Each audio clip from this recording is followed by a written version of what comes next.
Hello again, everyone. Welcome back to the Bitcoin Business Bureau. I'm your host, as always, LitecoinLeader.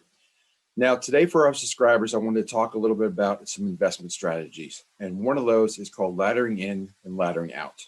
What does that mean? It is a technique for how to pace yourself on getting both into and out of the crypto market. No one can predict the future, so this gives you a strategy and some guidelines on how to both manage coming in and coming out and manage your expectations of what can happen if the price skyrockets, if the price goes down, both on the buy side or on the sell side. Again, not financial advice, but just the theory that's been out there for a number of different people have used this throughout investment strategy. I think Jim Cramer was one of the first people who came up with the idea. But let's delve into the strategy, and then we'll talk about it on the back end.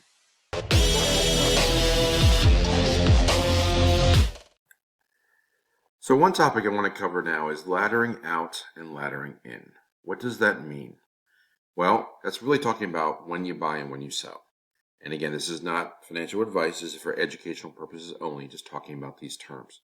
So laddering in is not necessarily about time. Time, like let's say if I was going to buy into a coin and I wanted to buy in like 4 lots, I would say once a week for 4 weeks I'll buy in. That's dollar cost averaging. You don't care what the price is every Monday. You just know you're buying, say, $100 of Bitcoin every Monday. That's what you do. So that's dollar cost averaging. What we're doing on the the laddering in is we're setting price points and then letting price dictate what we do. For example, let's say I want to buy. I will go all in. We're using the coin Atom on this chart here. So let's say we're looking at Atom and we're like, I like the price. I think it's going to go up, and it's at $9. So I buy in because I don't know if it's going to go up or down. I'm only here at this point on January 18th of this year. It's roughly $9. I like where it's at. I buy in, but I don't put all my money in. I decide, if it dips down, I want to save some money. It's in case some reserves in case it dips, and it dips down to 8. So I buy more, and then it dips down to 7. I buy more. So now, if I've done it in equal parts, or maybe I've done actually more money here, but let's say my average price now is roughly $7. So $7, I'm happy with a double, maybe a little bit more. So I sell a price target. I set a price target. Like I hope to sell around, let's say $13. So $13, $14, give or take. So what I'll do is I'll set a range where I'll set sell orders between $11 and say $16, $17 at every dollar on the way up. And I just hope that I hit these targets, because then I'll sell a portion. So rather than saying, what we're trying to do is we're trying to combat psychology here. And you need to fast forward in time to how you will feel in these different events. Obviously, you will feel great if the price goes up. You will feel bad if the price goes down. You'll feel okay if it stayed the same. So here on the buying in, if it goes down, you don't feel so bad because now you buy more and you get more. So you're averaged and you lowered your average buy price. So you feel pretty good. Now, fast forwarding, let's say your sell target is $14 and you only sell, I'm going to sell all of it at $14 and double my money because my average is around 7. That's going to feel great. That's what I'm going to do. So let's fast forward and play it out. Let's say the price gets to 14 and beyond. You hit your sell orders. You feel great. You wish you'd sit out a little bit more. Maybe you didn't sell at all. So maybe make the decision that, what if it goes above 14? I'll only sell 80% at 14. So now you've thought about the high side risk. You don't want to sell everything in case it keeps running, and you may never be able to get back in.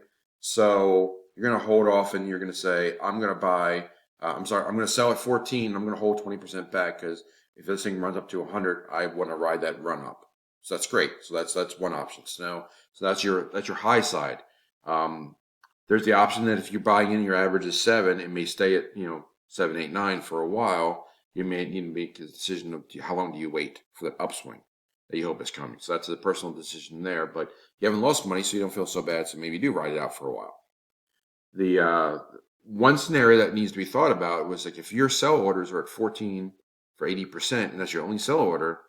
What happens if the price gets to 11, 12, or 13 and you haven't taken any profits? So your average is 7, and it gets to 10, 11, 12, 13, and you're waiting for 14, crossing your fingers to sell all 80%, and then it dips down back to 7 range. You captured 0 that upswing. So that's why the recommendation is to not dollar cost average, but and not financial advice, but consider laddering out. And that's where you say my target is 14, or let's call it let's say 14. But I'm going to set sell orders all around 14, plus or minus a couple of them. So I could set 12, 13, 14, 15, 16. Maybe I'll go with an extra one at 11, and that's what I've pretty much done in this chart.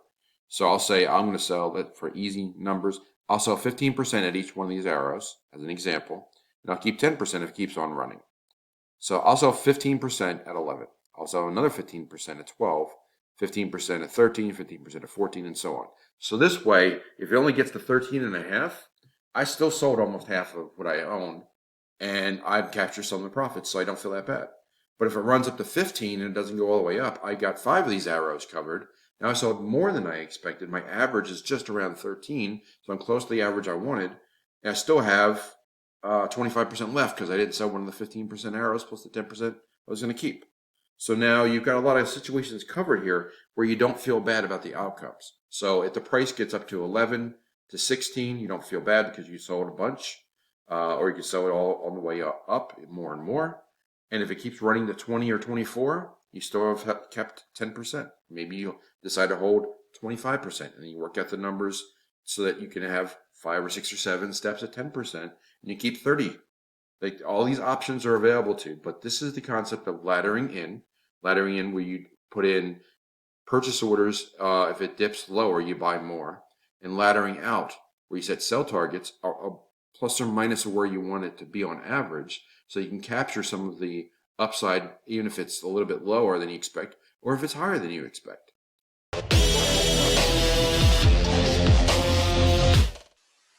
So there you have a pretty good description of laddering in, laddering out. Now, laddering in is not dollar cost averaging.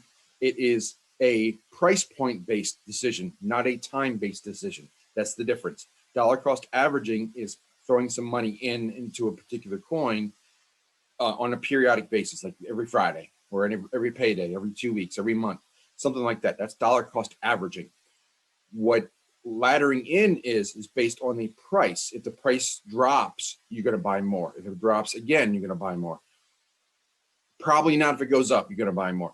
But you want to average your way in. Let's say that if you get into a coin for, say, $10 and you hold some money in reserve, and if they said, if I trust this coin all the way down, I'm a buyer all the way down like 987. If it's down there, then like maybe I'll reevaluate. But I'm in this coin because I think it's going to go to 20.